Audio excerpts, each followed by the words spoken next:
My life is in you, Lord. Yes, I believe. And my help is in you, Lord. You are my shield. Even though I walk Je vous salue tous au nom du Seigneur Jésus. Que le Seigneur puisse vous agréer partout où vous êtes en ce moment. Je voudrais continuer la prédication sur Malachie 4. Et je crois que je vais mettre un point virgule sur cette prédication. Après quoi, je vais parler aussi du jour de l'Éternel. Ça se trouve aussi dans Malachie 4. Je vais parler aussi du jour de l'Éternel. Après cela, si Dieu le veut, je vais encore parler du jardin d'Éden. Je vais parler du serpent du jardin. Comment il avait séduit la femme d'Adam. Et comment je vais parler aussi de la postérité du serpent. La postérité de la femme. Je vais parler autour de cela pour apporter la lumière aux enfants de Dieu. Puisque ce sont des sujets qui troublent beaucoup d'enfants de Dieu. Ils n'arrivent pas à bien discerner cela. Et la fois passée, j'avais donné des caractéristiques, comment on reconnaît Élie. Je vais d'abord lire Malachie 4. Je commence par le verset 4e. Souvenez-vous de la loi de Moïse, mon serviteur, auquel j'ai prescrit en Horeb pour tout Israël des préceptes et des ordonnances. Voici, je vous enverrai Élie, les prophètes, avant que les jours de l'Éternel arrivent, ce jour grand et redoutable. Il ramènera les cœurs des pères à leurs enfants et les cœurs des enfants à leurs pères, de peur que je ne vienne frapper les pays d'interdit. La fois passée, bien-aimé dans le Seigneur, j'avais donné quelques caractéristiques par lesquelles on reconnaît Élie. J'avais dit qu'on reconnaît Élie premièrement par son habillement. Élie ne s'habille pas comme le reste des hommes. Les habits d'Élie, ce sont des habits qui parlent de la repentance, qui parlent de l'humilité. C'est pourquoi Élie le Tishbite, il avait des habits différents des autres. Le roi Akazia l'avait reconnu par son habillement. Et quand Jean-Baptiste aussi, comme Élie, quand il est venu, il avait aussi des habits différents. Et Élie aussi, d'Apocalypse, chapitre 11, il sera aussi vêtu de sac, qui parle aussi, un habillement qui parle aussi de la repentance. Et j'avais aussi dit qu'on reconnaît aussi Élie. Élie ne se marie pas. Élie n'a pas d'enfant quant à la chair. Et Élie, le message qu'il apporte, c'est le message de la repentance. Et ce message, il apporte aux enfants d'Israël qui avaient rejeté leur Dieu, qui est le Dieu d'Abraham, Isaac et Jacob, qui est le Seigneur Jésus. Et aujourd'hui, j'ajoute aussi une ou deux caractéristiques. On reconnaît aussi Élie bien-aimé par sa façon d'enseigner. Élie, pour enseigner, il ne se sert pas du rouleau. Il ne se sert pas de la Bible. Élie, quand il vient avec ainsi dit le Seigneur. C'est pourquoi vous allez remarquer que Jean-Baptiste, comme Élie, avant qu'il soit même né, il était déjà rempli du Saint-Esprit. Quand Jean-Baptiste enseignait, il ne se servait pas du rouleau. Même quand Élie le Tishbite enseignait, il ne se servait pas du rouleau. Même Élie qui viendra d'Apocalypse chapitre 11, lui aussi ne va pas se servir du rouleau. Quand je parle du rouleau aussi, je parle de la Bible. Mais le reste des prédicateurs tels que nous sommes, pour enseigner, nous nous servons du rouleau, nous nous servons de la Bible. Nous allons lire par exemple le prophète Esaïe, nous allons lire par exemple le prophète Malachie, nous lisons Joël, nous lisons Paul, nous nous servons du rouleau. Nous nous complétons. Comme Paul, lui aussi, quand il enseignait, vous allez remarquer que Paul, il pouvait prendre une écriture de l'Ancienne Alliance, il commence à expliquer cela. Mais Élie, lui, il ne se sert pas de cela. Donc si quelqu'un se dit Élie, on ne peut pas le voir quand il enseigne, se servir de la Bible. Et d'aider une deuxième caractéristique bien aimée, Élie comme prophète, il ne meurt pas comme toutes les autres personnes meurent. Élie ne peut pas mourir en dehors de Jérusalem, puisqu'il est le prophète. Je vais lire l'écriture dans Luc, chapitre, je pense, 13, si je peux vite retrouver l'écriture.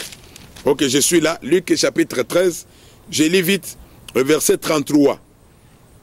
Mais il faut que je marche aujourd'hui, demain et les jours suivants, car il ne convient pas qu'un prophète périsse hors de Jérusalem.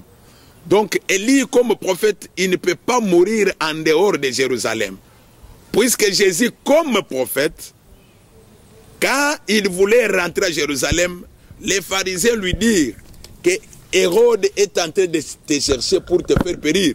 Et toi, tu veux rentrer à Jérusalem. Lui, Jésus, il lui dit qu'il n'est pas bon qu'un prophète meure en dehors de Jérusalem. Donc, tous les prophètes que Dieu avait envoyés en Israël, depuis Abel, puisque Abel c'est le premier prophète que Dieu avait envoyé en Israël. Je vais vous démontrer ça par les Écritures. Tous les prophètes, selon ce que le Seigneur a dit, un prophète dédié, Élie aussi ne pouvait pas mourir en dehors de Jérusalem. Quand on parle de Jérusalem, mourir en dehors de Jérusalem, c'est-à-dire mourir à cause de la parole. Donc, Élie ne peut pas mourir à cause d'autres choses, mais quand Élie meurt, il meurt à cause de la parole. Et tous les prophètes qui sont morts, ils sont morts à cause de la parole de Dieu. C'est pourquoi, quand vous lisez Matthieu chapitre 23, vous allez comprendre que tous les prophètes, y compris aussi Élie, ils sont morts à cause de la parole. Je suis dans Matthieu chapitre 23. Vite, vite, je n'ai pas assez de temps. Matthieu chapitre 23. Matthieu 23.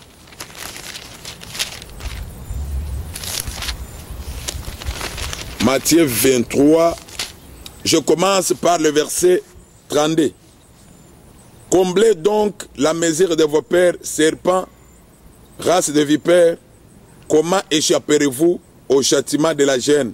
C'est pourquoi voici, je vous envoie des prophètes, des sages, des scribes, vous tuerez et crucifierez les uns, vous battrez des verges, les autres dans vos synagogues, et vous les persécuterez de ville en ville, afin que retombe sur vous tous les sangs innocents répandus sur la terre, depuis le sang d'Abel jusqu'au sang de Zacharie, fils de Barachi, que vous avez tué entre le temple et l'autel. Je vous l'ai dit, en vérité, tout cela retombera sur cette génération. Jérusalem, Jérusalem qui tue les prophètes et qui lapide ceux qui te sont envoyés. Combien de fois ai-je voulu rassembler tes enfants comme une poule rassemble ses poussins sous ses ailes et vous ne l'avez pas voulu. Je disais bien aimé que tous les prophètes, y compris Élie puisqu'il est prophète, ils ne peuvent pas mourir en dehors de Jérusalem selon les Écritures. C'est-à-dire, quand un prophète meurt, il meurt à cause de la parole. Donc, c'est la parole qui est la cause de sa mort. C'est pourquoi Jésus dit que Jérusalem, Jérusalem qui tue les prophètes. Quand Jésus dit que c'est Jérusalem qui tue les prophètes, Jésus parle des enfants d'Israël, puisque ce sont les enfants d'Israël qui tuent les prophètes.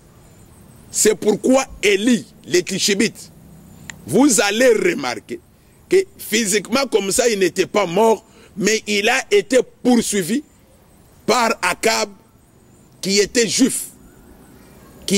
Donc Akab était juif, mais il était soutenu par sa femme qui est Jézabel. Donc les enfants d'Israël, du temps du roi Élie, les Tishbites, ils en voulaient à la vie d'Élie. C'est pourquoi Akab les recherchait pour les faire périr. Quand vous lisez le livre des rois, premier roi, je pense au chapitre 18, vous allez remarquer cela, que Akab était en train de rechercher Élie pour le faire périr. Je vais d'ailleurs lire l'écriture pour vous donner beaucoup de lumière, puisque nous avons toujours dit, et nous le confirmons, que tout enseignement n'ayant pas comme base écriture de la Bible, c'est un enseignement qui vient du diable, c'est un enseignement qui vient de l'Antéchrist. Si vous lisez un roi, chapitre 18, je n'ai pas le temps de lire puisque j'ai autre chose à faire.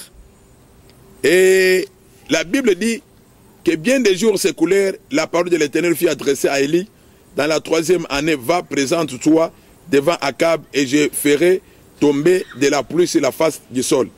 Et Élie alla pour se présenter devant Akab. La famine était grande. Et Akab fit appeler Abdias, chef de sa maison. Or, Abdias craignait beaucoup l'Éternel. Et lorsque Jézabel extermina les prophètes de l'Éternel, Abdias prit 100 prophètes qu'il cacha 50 par 50 dans une caverne, et il les avait nourris de pain et d'eau.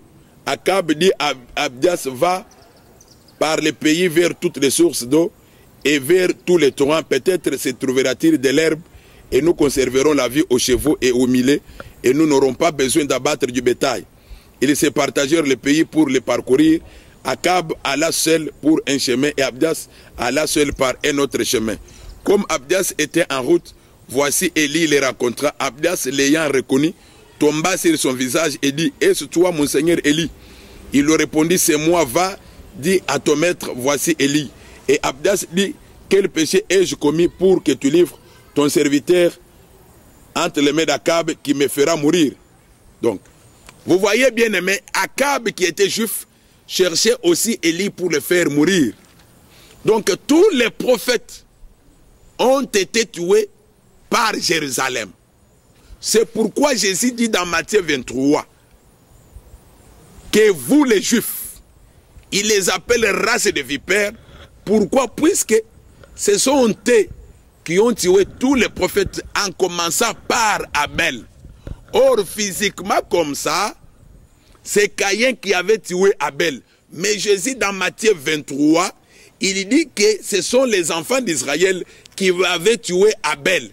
Et il dit que comblez la mesure de vos pères. Puisque dans Matthieu 23, les enfants d'Israël étaient en train de dire ceci. Écoutez ce qu'ils disent dans Matthieu 23. Ce qu'ils disent au Seigneur Jésus, dans Matthieu 23. Ils disent ceci. Au verset 29, écoutez ce qu'ils disent. Malheur à vous, scribes et pharisiens hypocrites, parce que vous bâtissez les tombeaux des prophètes et ornez les sépulcres des justes. Et que vous dites, si nous avions vécu du temps de nos pères, nous ne serions pas joints à eux pour répandre le sang des prophètes. Donc les enfants d'Israël, les pharisiens, les scribes, étaient en train de dire ceci, que si nous avions vécu du temps de nos pères, nous n'allons pas nous joindre à eux pour tuer les prophètes. Donc Jésus dit que, en disant cela, vous confirmez que vos pères ont tué les prophètes. Et Jésus leur dit, comblez maintenant la mesure de vos pères. Donc c'est-à-dire que leurs pères avaient travaillé jusqu'à un niveau, ils n'ont pas achevé leur travail. Et Jésus maintenant s'adresse aux enfants d'Israël, dit maintenant, comblez. Donc faites maintenant ce que vos pères n'ont pas fait. Et ce que leurs pères n'avaient pas fait, donc ils n'avaient pas tué Jésus-Christ qui était aussi prophète. Donc Jésus voulait dire que vous aussi, vous allez me tuer pour combler la mesure de vos pères. C'est-à-dire que le sang de tous les prophètes a été répandu sur la terre d'Israël. Donc ce sang est répandu sur la terre d'Israël. Ce sont les enfants d'Israël qui ont tué tous les prophètes que Dieu avait envoyés en Israël. C'est pourquoi même Jean-Baptiste, qui était aussi Élie, lui aussi a été tué par les enfants d'Israël sur l'ordre d'Hérode. Donc Élie aussi, il meurt à cause de la parole de Dieu. C'est pourquoi Jésus dit, il n'est pas bon qu'un prophète puisse mourir en dehors de Jérusalem. Voilà les deux caractéristiques que je voulais ajouter aux caractéristiques que j'avais données la fois passée. Donc pour me répéter, je dis ceci, que Élie, pour enseigner, il ne se sert pas de la Bible. Il a ainsi dit le Seigneur dans sa bouche. Il vient, il commence à enseigner. Élie, on ne peut pas l'enseigner par quelqu'un d'autre. Élie, lui, il est enseigné par Dieu lui-même. C'est pourquoi Élie, le Tishbite, a été enseigné par Dieu lui-même. Jean-Baptiste aussi, il a été enseigné par Dieu lui-même, puisqu'il a été rempli du Saint-Esprit dans le sein de sa mère. Et Élie qui viendra dans Apocalypse, il sera enseigné par Dieu lui-même. Il ne va pas se servir du rouleau pour enseigner. Donc, Si moi aujourd'hui, j'ai été aussi enseigné par quelqu'un d'autre, je ne peux pas me dire Élie, puisque Élie ne peut pas être enseigné par une personne physique. Mais Élie, lui, il est enseigné par Dieu lui-même, il a insignes le Seigneur dans sa bouche et il commence maintenant à enseigner. Ça, c'est la première caractéristique que je donne dans cette vidéo. La deuxième caractéristique, Élie ne peut pas mourir en dehors de Jérusalem. Élie, et il meurt aussi seulement quand il termine sa mission. Mourir en dehors de Jérusalem, c'est-à-dire, Élie, il meurt seulement à cause de la parole de Dieu. Tous les prophètes ont été tués pas à cause de la parole de Dieu. Tous. Il n'y a pas un prophète dans la Bible qui a connu une mort qui n'a pas été causée par la parole de Dieu.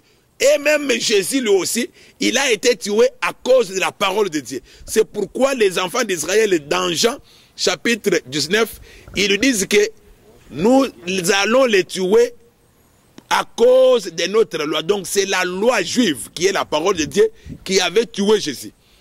Alors je vais ajouter aussi une écriture dans Deutéronome 21. Je lis vite pour terminer. Deutéronome 21, je commence par le verset premier.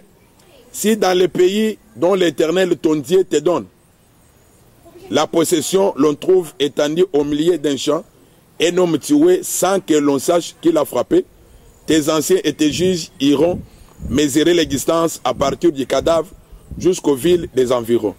Car on aura déterminé la ville la plus rapprochée du cadavre, les anciens de cette ville prendront une jeunisse qui n'ait point servi au travail et qui n'ait point tiré au joug. Ils feront descendre cette jeunisse vers un torrent qui jamais ne tarisse et où il n'y a ni culture ni semence. Et ils la briseront la nuque ils briseront la nuque à la jeunisse dans les torrents. Alors s'approcheront les sacrificateurs fils de Lévi, car l'Éternel ton Dieu les a choisis pour qu'ils les servent et qu'ils bénissent au nom de l'Éternel. Et ce sont eux qui doivent prononcer sur toute contestation et sur toute blessure. Tous les anciens de la ville la plus rapprochée du cadavre laveront leurs mains sur la jeunisse à laquelle on a brisé la nuque dans les torrents. En prenant la parole, ils diront: nos mains n'ont point répandu ce sang et nos yeux ne l'ont point vu répandre. Pardonne, ô Éternel, à ton peuple d'Israël que tu as racheté. N'impute pas le sang innocent à ton peuple d'Israël, et ce sang ne lui sera point imputé. Ainsi tu dois faire disparaître du milieu de toi le sang innocent en faisant ce qui est droit aux yeux de l'Éternel. Voilà. Selon cette loi, la loi disait que si vous trouvez un corps étendu dans les champs, dans les pays que l'Éternel vous donne, et ce corps a été frappé par un inconnu, et jusqu'à tuer la personne, vous allez mesurer les villes environnantes du cadavre. La ville la plus rapprochée du cadavre prendra les anciens de cette ville, et les anciens de la ville vont prendre la jeunisse, et ils vont amener la jeunisse dans un torrent. Là, ils vont briser la nuque à la jeunisse. Et après avoir brisé la nuque, ils vont dire que l'Éternel pardonne. Nous ne connaissons pas celui qui a tué cet homme qu'on a retrouvé dans ces champs ici. Et le sang de celui qui est mort ne sera pas imputé à la ville rapprochée du cadavre.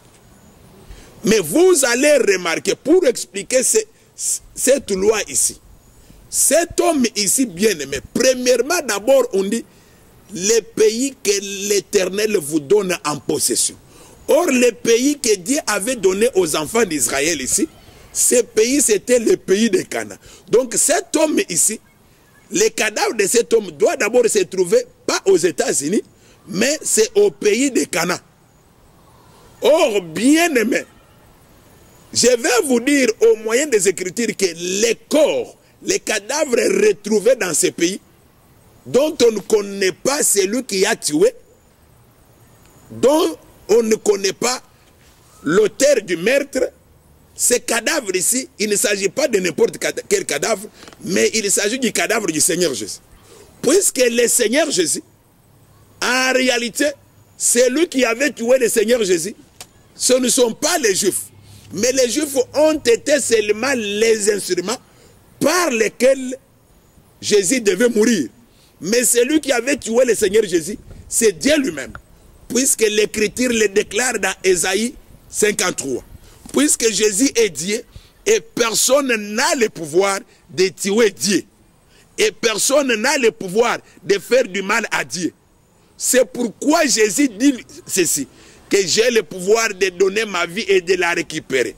En réalité, pour ceux qui ont l'Esprit de Dieu, ils vont comprendre que c'est Jésus qui a donné sa vie pour que nous soyons sauvés. Et c'est Jésus qui a aussi récupéré sa vie. Je vais lire Ésaïe 53. Je lis Ésaïe 53. Je suis au verset 4. La Bible dit ceci. Cependant, ce sont nos souffrances qu'il a portées. C'est de nos douleurs qu'il s'est chargé. Et nous l'avons considéré comme puni, frappé de Dieu et humilié. Donc, c'est lui donc ici. Ésaïe prophétisait déjà la mort du Seigneur Jésus. Et Ésaïe dit qu'il est frappé de Dieu. Frappé pourquoi? À cause de notre péché. Puisque Jésus, il a porté le péché de l'humanité. Il a porté mon péché. C'est pourquoi il a été frappé par Dieu. Dieu l'a frappé à cause de ces péchés-là. Comme il a porté mon péché, il a porté aussi ton péché.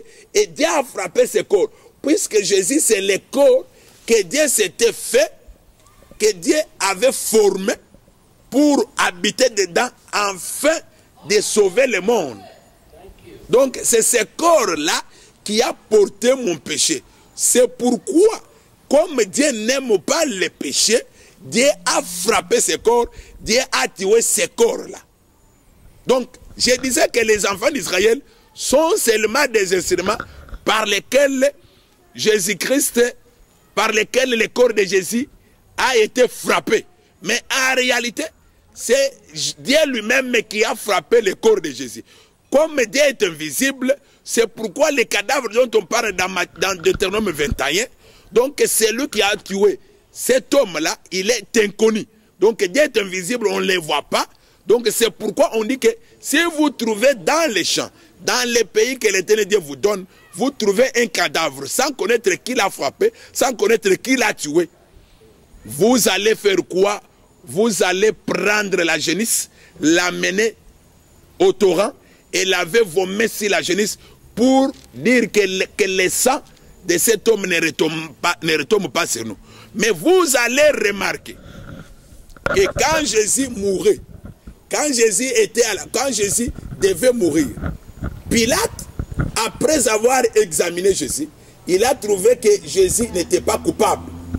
Il a lavé ses mains. Il a dit que le sang de cet homme ne retombe pas sur nous.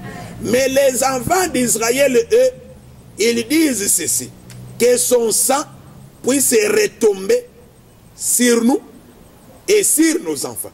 Donc le sang du Seigneur Jésus, selon Deutéronome 21, est retombé sur les enfants d'Israël et sur leurs enfants. C'est pourquoi, bien-aimés dans le Seigneur, le pays de Canaan, qui est le pays d'Israël aujourd'hui, est souillé à cause du sang de tous les prophètes. C'est pourquoi dans Matthieu 23, Jésus dit ceci. Jésus est en train de dire que vous, les enfants d'Israël, vous allez payer très cher. Pourquoi? Puisque le sang de tous les prophètes était répandu par vous. Et répandu sur le territoire des Juifs, sur le territoire d'Israël, en commençant par le sang d'Abel. Donc Abel aussi, bien que physiquement c'était Caïn qui l'avait tué, mais Jésus dit que ce sont les Juifs qui l'ont tué.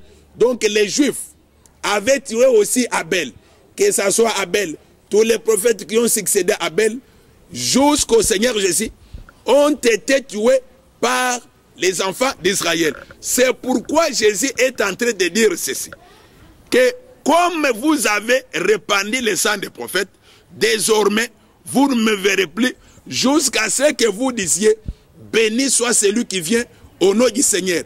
Et votre maison vous sera laissée déserte. Quand Jésus dit que la maison d'Israël est déserte, c'est-à-dire qu'Israël est devenu comme un désert. Or, dans le désert, c'est là où la pluie ne tombe pas. C'est pourquoi il faudra qu'Élie puisse venir pour appeler la pluie, que la pluie tombe. Or, Élie viendra quand? Pour que la pluie puisse tomber en Israël. Élie viendra dans Apocalypse chapitre 11. Quand il va parler, il va préparer maintenant la venue de la pluie, qui est le Seigneur Jésus-Christ.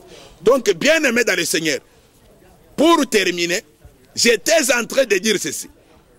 Par rapport aux caractéristiques que je vous avais données la fois passée, que Élie, quand il doit enseigner, Élie ne se sert pas de la Bible, Élie ne se sert pas du rouleau, puisqu'il a les insignes du Seigneur. Élie le Tishbite ne s'était pas servi de la Bible, même Jean-Baptiste aussi ne s'était pas servi de la Bible, même Élie qui viendra ne se servira aussi pas, ne se va pas aussi servir de la Bible pour enseigner. Mais il a les insignes du Seigneur dans sa bouche. Quand il ouvre sa bouche, il commence à enseigner. Élie, personne ne peut l'enseigner si ce n'est que Dieu lui-même. Donc les cadavres de Deutéronome chapitre 21 a souillé aussi les territoires d'Israël. Donc le territoire d'Israël aujourd'hui, il est sous l'interdit. Quand on parle du territoire d'Israël, on parle des enfants de Dieu, des enfants d'Israël. Quand on parle du pays de Canaan, on ne parle pas de la terre physique, mais on parle d'un peuple. Il fallait que cela arrive pour que nous, les nations, nous puissions aussi avoir la vie éternelle. Donc tous les prophètes bien-aimés, y compris Élie, sont tués à cause de la parole de Dieu. Tous les prophètes sont tués par les Juifs. Il n'y a pas un prophète dans la Bible qui est mort en dehors de Jérusalem. C'est pourquoi Jésus, lui, comme étant le véritable prophète, puisque tous les prophètes en réalité parlaient du Seigneur Jésus, et Jésus aussi vient comme prophète. C'est pourquoi Jésus dit qu'il ne faut pas qu'un prophète meure en dehors de Jérusalem. C'est pourquoi il fallait qu'il rentre à Jérusalem, qu'il meure en Jérusalem, afin que l'écriture puisse s'accomplir. Voilà, bien aimé, le peu que j'avais à apporter aux enfants de Dieu comme la lumière sur Malachie 4. Je voudrais ajouter encore une écriture dans Zacharie. Je suis dans Zacharie chapitre 12 au verset 10. Alors je répandrai sur la maison de David et sur les habitants de Jérusalem un esprit de grâce et d'explication. Ils tourneront les regards vers moi, celui qu'ils ont percé. Ils pleureront sur lui comme on pleure sur un fils unique. Ils pleureront amèrement sur lui comme on pleure sur un premier-né. En ce jour, le deuil sera grand à Jérusalem, comme le deuil d'Adadrimon dans la vallée de Megiddo. Le pays sera dans le deuil, chaque famille séparément. La famille de la maison de David séparément et les femmes à part. La famille de la maison de Nathan séparément et les femmes à part. La famille de la maison de Lévi séparément et les femmes à part. La famille de Chiméi séparément et les femmes à part. Toutes les autres familles, chaque famille séparément et les femmes à part. Bien-aimés dans le Seigneur, selon la lecture que je viens de faire dans Zacharie chapitre 12, en commençant par le verset 10, ici, on parle du deuil qu'il y aura en Israël. Quand on parle du deuil, bien-aimé, on parle seulement de la repentance. Puisque selon ce que Jésus avait dit aux enfants d'Israël dans Matthieu chapitre 23, je vais relire cette écriture pour expliquer Zacharie 23 et Zacharie 12. Ce que le Seigneur dit dans Matthieu 23 au verset 38 et 39. Je commence par 37. Jérusalem, Jérusalem qui tue les prophètes et qui lapide ceux qui te sont envoyés. Combien de fois ai-je voulu rassembler tes enfants comme une poule rassemble ses poussins sous ses ailes, et vous ne l'avez pas voulu. Voici votre maison vous sera laissée déserte. Car je vous l'ai dit, vous ne me verrez plus désormais jusqu'à ce que vous disiez béni soit celui qui vient au nom du Seigneur. Donc, vous allez remarquer selon ces écritures, comme Israël a tué tous les prophètes en commençant par Abel jusqu'au Seigneur Jésus. Jésus leur dit ceci, que votre maison vous sera laissée déserte, puisque vous avez tué tous les prophètes. Le fait que Israël, les enfants d'Israël ont tué les prophètes, cela a encore constitué ce que la Bible appelle dans Malachie les pays d'interdit. Donc, les pays de Canaan, soit les enfants d'Israël, constituent maintenant ce qu'on appelle le pays d'interdit. Donc, il y a suir en Israël à cause du sang des prophètes qu'ils ont versés. C'est pourquoi je vous avais donné l'écriture de Deutéronome 21, là où la Bible dit ceci, que si on trouve dans le pays que l'Éternel vous donne, or le pays que l'Éternel avait donné aux enfants d'Israël, c'est le pays de Canaan. Le seul pays dans la Bible où Dieu a tracé des limites. Là où Dieu a fixé des limites, c'est le pays de Canaan.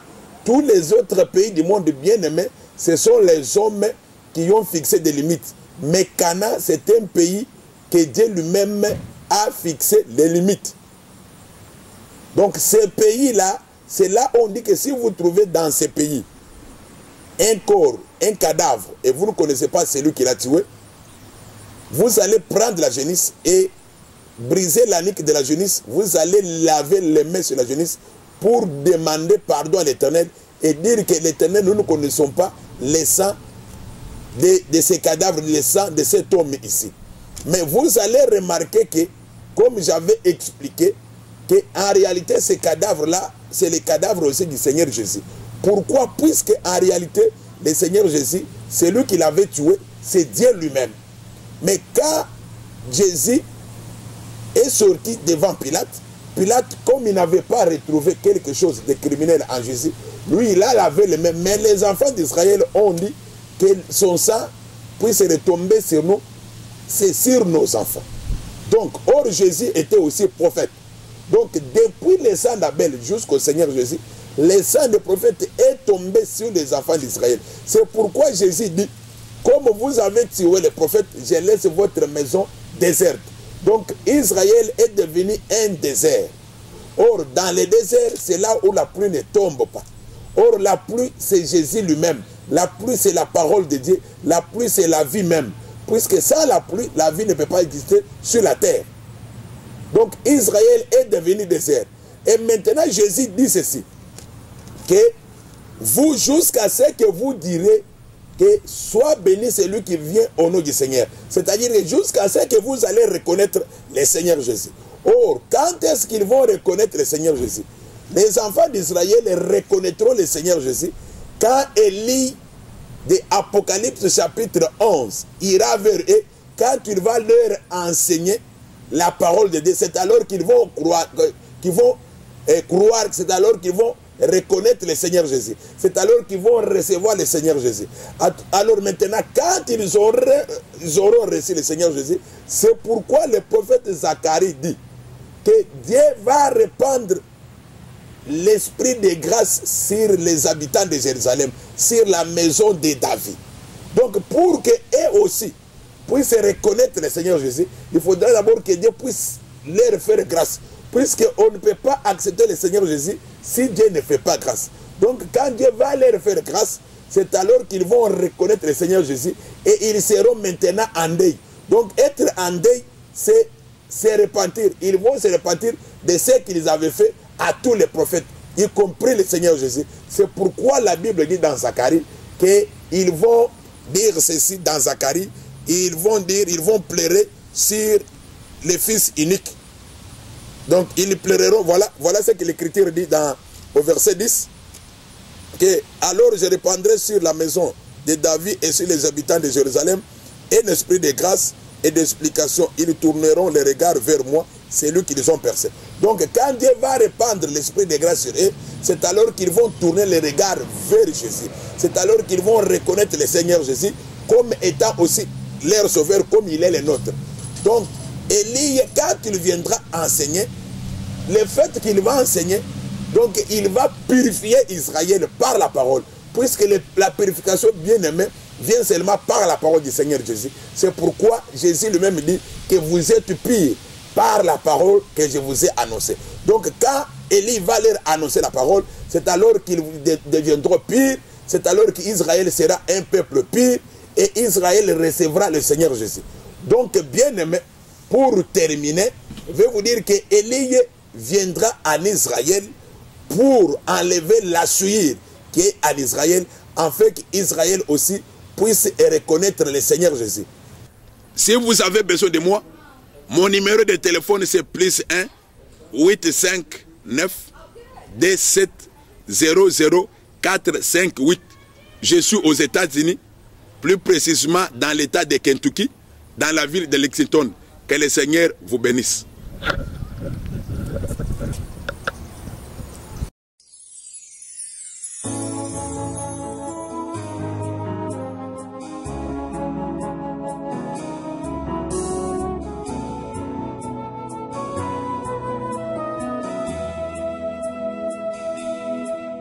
My life is in you, Lord. Yes, I believe.